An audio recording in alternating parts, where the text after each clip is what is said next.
मेरे प्यारे देशवासियों, देश के 77वें स्वतंत्रता दिवस पर आप सभी को मेरी हार्दिक बधाई। ये दिन हम सब के लिए गौरवपूर्ण और पावन है। चारों ओर उत्सव का वातावरण देखकर मुझे बहुत प्रसन्नता हो रही है। ये प्रसन्नता और गौरव की बात है कि कस्बों और गांव में यानी देश में हर जगह बच्चे, युवा और बुजुर्ग सभी उत्साह के साथ स्वतंत्रता दिवस के पर्व को मनाने की तैयारी कर रहे हैं। हमारे देशवासी बड़े उत्साह के साथ आज़ादी का अमृत महोत्सव मना रहे हैं। स्वाधीनता दिवस का उत्सव मुझे मेरे बचपन के दिनों की याद भी दिलाता है। अपने गांव के स्कूल में स्वतंत्रता दिवस समारोह में भाग लेने की हमारी खुशी रोके नहीं रुकती थी। जब त्रिरंगा फहराया जाता था तो हमें लगता था जैसे हमारी शरीर में बिजली सी दौड़ गई हो। देशभक्ति के गौरव से भरे हुए हृदय के साथ हम सब राष्ट्रीय ध्वज को सलामी देते थे तथा राष्ट्रगान गाते थे। मिठाइयाँ बांटी जाती थी और देशभक्ति के गीत गाए जाते थे जो कई दिनों तक हमारी मन में गूंजते रहते थे। ये मेरा सौभाग्य रहा है कि जब मैं स्कूल में शिक्षक बनी तो मुझे उन अनुभवों को फिर से जीने का अवसर प्राप्त हुआ।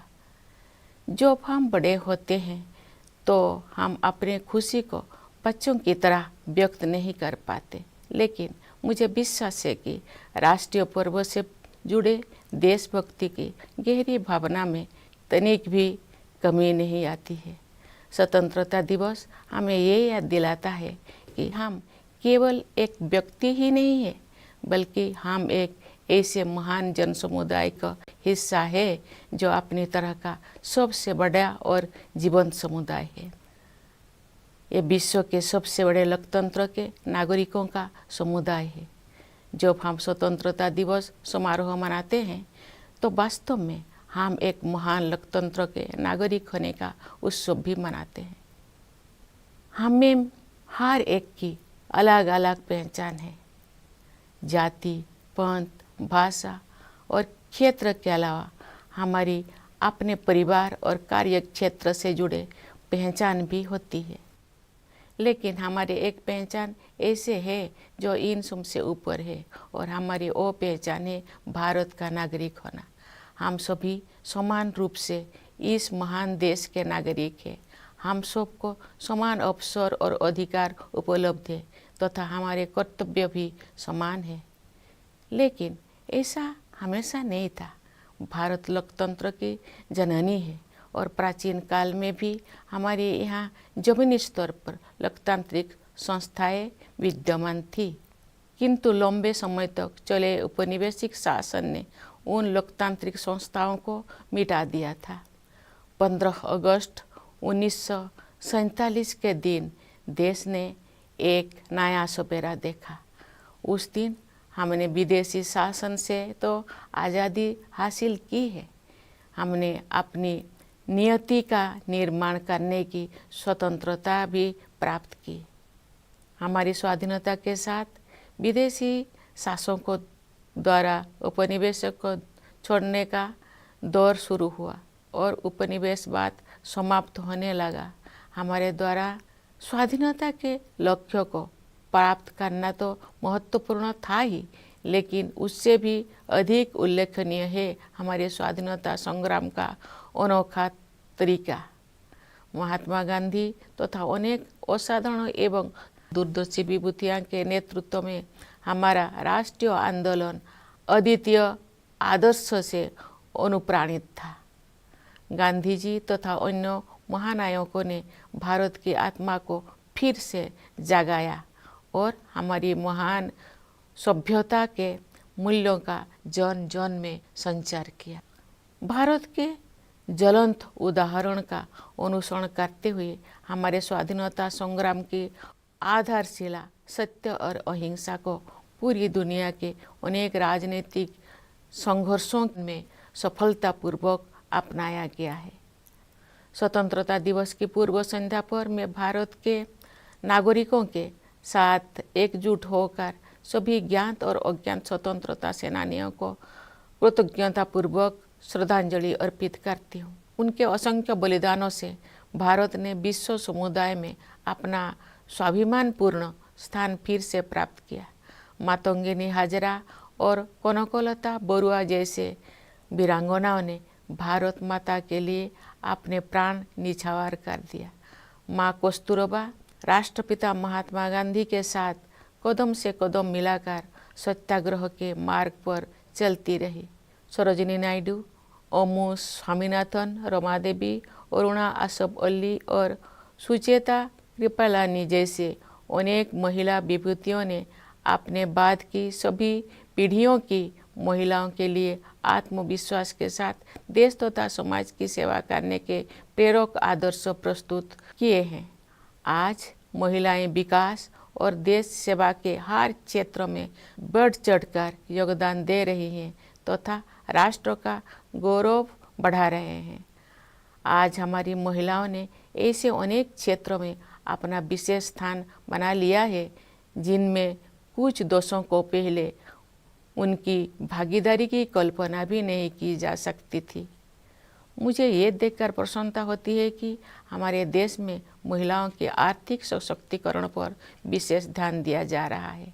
आर्थिक सशक्तिकरण से परिवार और समाज में महिलाओं की स्थिति मजबूत होती है।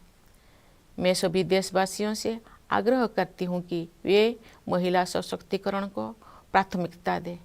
मैं चाहूँगी कि हमारी बहनें और बेटियाँ साहस के साथ हर तरह की चुनौतियों का सामना करें और जीवन में आगे बढ़ें।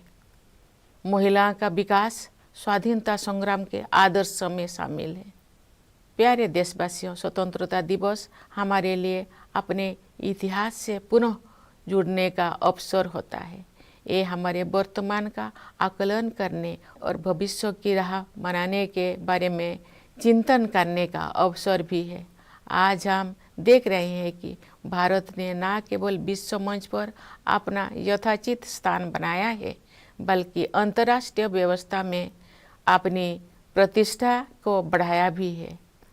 अपनी यात्राओं और प्रवासी भारतीयों के साथ बातचीत के दौरान मैंने अपने देश के प्रति उनमें एक नया विश्वास तथा गौरव का भाव देखा है।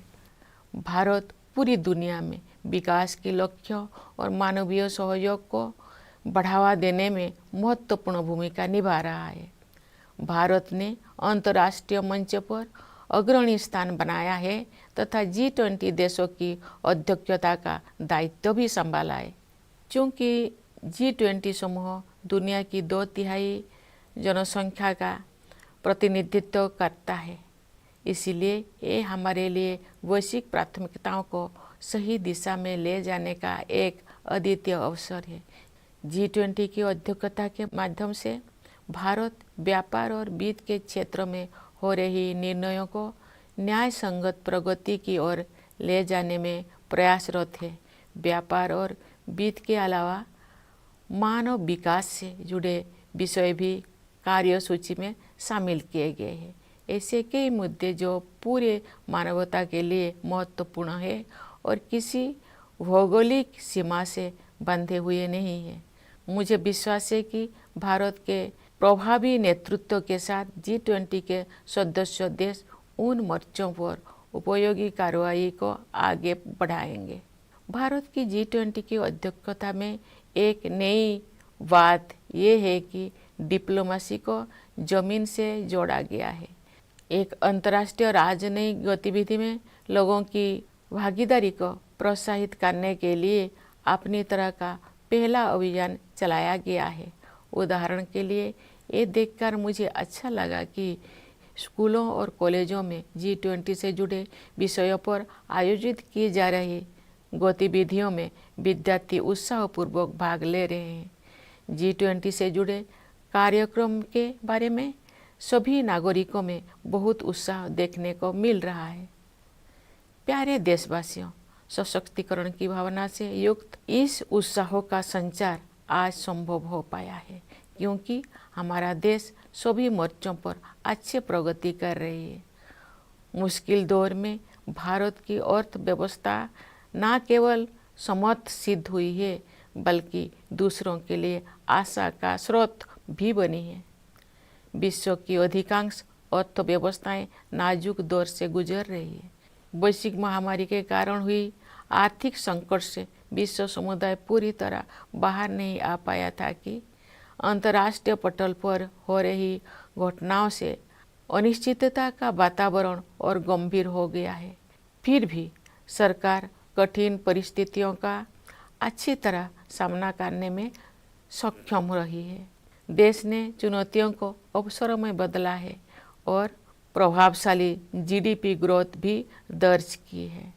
हमारे अन्नदाता किसानों ने हमारी आर्थिक वृद्धि में महत्वपूर्ण योगदान दिया है।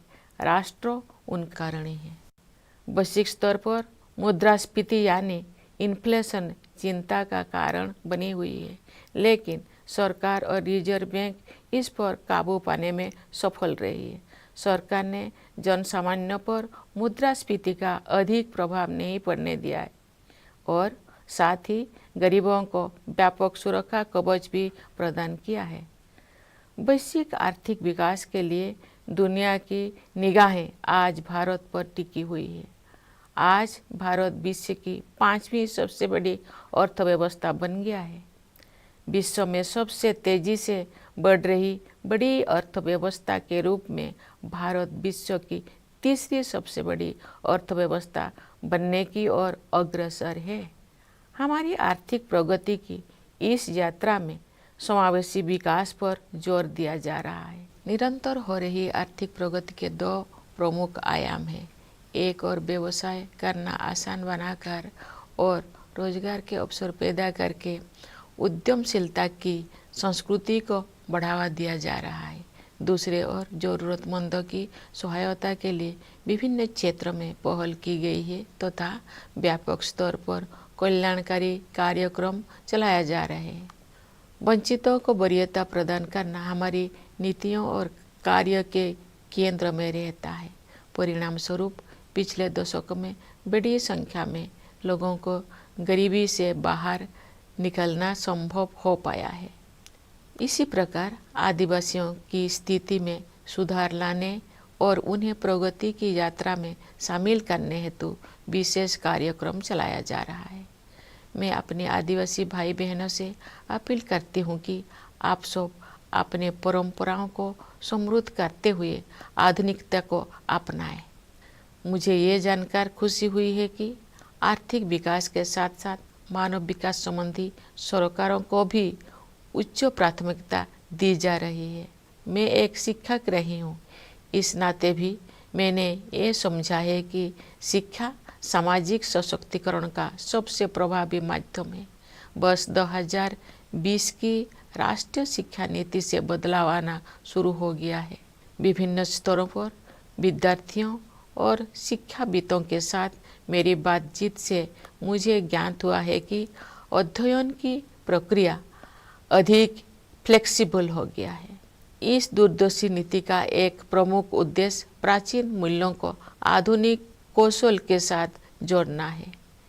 इससे आने वाले वर्षों में शिक्षा के क्षेत्र में अभूतपूर्व परिवर्तन होंगे और परिणाम स्वरूप देश में एक बहुत बड़ा बदलाव दिखाई देगा। भारत की प्रगति को देशवासियों, विशेषकर युवा पीढ़ी के सपनों से शक्ति मिलती है। विकास के अनंत संभावनाएं देशवासियों की प्रतीक्षा कर रही है। स्टार्टअप से लेकर खेलकूद तक हमारे युवाओं ने उत्कृष्टता के नई आसमानों की उड़ान भरी है। आज के नई भारत की महत्वाकांक्षाओं के नई क्षितिज असीम है। भारतीय अंतरिक्ष अनुसंधान संगठन नई ऊंचाई को छू रहा है और उत्कृष्टता के नए आयाम स्थापित कर रहा है।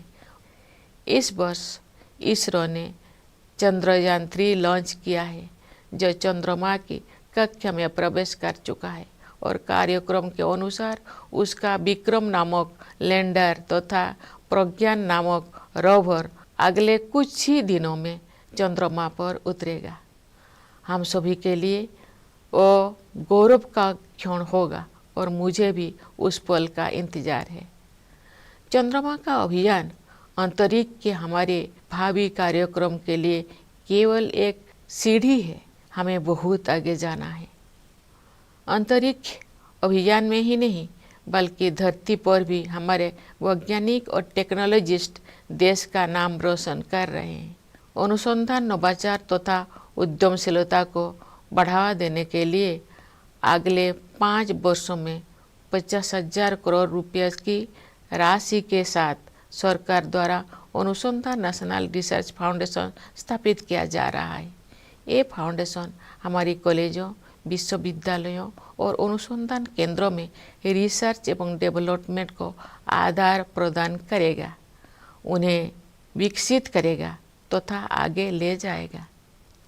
प्यारे देशवासियों, ज्ञान विज्ञान में उत्कृष्टता प्राप्त करना ही हमारा लक्ष्य नहीं है, बल्कि हमारे लिए ये मानवता के विकास के साधन है। एक क्षेत्र जिस पर पूरे विश्व के वैज्ञानिकों और नीति निर्माताओं को और अधिक तत्परता से ध्यान देना चाहिए, वो है जलवायु परिवर्तन। हाल के वर्षों में बड़ी संख्या में एक्सट्रीम वेदर इवेंट्स हुई है। देश के कुछ हिस्सों में असाधारण बाढ़ का सामना करना पड़ा है, कुछ स्थान सूखे की मार झेलते हैं। इन सब का एक प्रमुख कारण ग्लोबल वार्मिंग को भी माना जाता है। अतः पर्यावरण के हित में स्थानीय, राष्ट्रीय तथा वैश्विक स्तर पर प्रयास करना अनिवार्य है। इस संदर्भ में ये उल्लेखनीय है कि रिन्यूएबल एनर्जी के क्षेत्र में हमने अभूतपूर्व लक्ष्यों को प्राप्त किया है। अंतर्राष्ट्रीय सौर ऊर्जा अभियान को भारत ने नेतृत्व प्रदान किया है। अंतर्राष्ट्रीय प्रतिबद्धताओं को पूरा करने में हमारा देश अग्रणी भूमिका निभा रहा है। विश्व समुदाय को हमने लाइफ यानी लाइफस्टाइल फॉर एनवायरनमेंट का मंत्र दिया है। प्यारे देशवासियों, असामान्य मौसम की घटनाएं सभी पर असर डालती है, लेकिन गरीब और वंचित वर्गों के लोगों पर उनका और अधिक प्रभाव पड़ता है। शहरों और पहाड़ों क्षेत्रों के जलवायु परिवर्तन की स्थितियों का सामना करने के लिए विशेष रूप से सक्षम बनाने की आवश्यकता है। मैं ये कहना चाहूँगी कि लोभ की संस्कृति दुनिया को प्रकृति से दूर करती है और अब हमें ये एहसास हो रही है कि हमें अपनी जड़ों की ओर लौटना चाहिए। आज भी अनेक जनजातीय समुदाय ऐसे हैं जो प्रकृति के बहुत करीब और प्रकृति के साथ सौहार्द बनाकर रहते हैं। उनके जीवन मूल्यों और जीवन शैली क्लाइमेट एक्शन के क्षेत्र में अमूल्य शिक्षा प्रदान करते हैं। जनजातीय समुदायों द्वारा युगों से अपना अस्तित्व बनाए रखने के रहस्यों को एक शब्द में ही व्यक्त किया जा सकता है और शब्द है हमदर्दी। जनजातीय समुदाय के लोग प्रकृति को माता समझते हैं तथा उसकी सभी संतानों अर्थात वनस्पतियों और जीव जंतुओं के प्रति सहानुभूति रखते हैं। कभी कभी दुनिया में हमदर्दी की कमी महसूस होती है, लेकिन इतिहास साक्षी है कि ऐसे दौर केवल कुछ समय के लिए ही आते हैं, क्योंकि करुणा हमारा मूल स्वभाव है। मेरा अनुभव है कि महिलाएं हमदर्दी के महत्व को और अधिक गहराई से महसूस करती है और जब मानवता अपनी राह से भटकती है तो वे सही रास्ता दिखाती है। हमारे देश ने नई संकल्पों के साथ अमृत काल में प्रवेश किया है तथा हमें भारत का वर्ष 2047 तक एक विकसित राष्ट्र बनाने की दिशा में आगे बढ़ रहे हैं। आइए हम सभी अपने संवैधानिक मूल कर्तव्यों को निभाने का संकल्प लें तथा व्यक्तिगत और सामूहिक गतिविधियों के सभी क्षेत्रों में उत्कृष्ट की ओर आगे बढ़ने का सतत प्रयास करें, ताकि हमारा देश निरंतर उन्नति करते हुए कर्मठता तथा उपलब्धियों की नई ऊंचाइयां हासिल करे। प्यारे देशवासियों, हमारा संविधान हमारा मार्गदर्शक दस्तावेज है। संविधान की प्रस्तावना में हमारे स्वाधीनता संग्राम के आदर्श समाहित है। आइए हम अपने राष्ट्र निर्माताओं के सपनों को साकार करने के लिए सद्भाव और भाईचारे की भावना के साथ आगे बढ़े। स्वतंत्रता दिवस की पूर्व संध्या पर मैं पुनः आप सबको विशेष रूप से सीमाओं की रक्षा करने वाले सेना के जवानों, अंतरिक्ष सुरक्षा प्रदान करने वाले सभी बलों एवं पुलिस के जवानों तथा दुनिया के विभिन्न हिस्सों में रहने वाले प्रवासी भारतीयों को बधाई देती हूँ। सभी प्यारे देशवासियों को बहुत बहुत शुभकामनाएं। धन्यवाद। जय हिंद, जय भारत।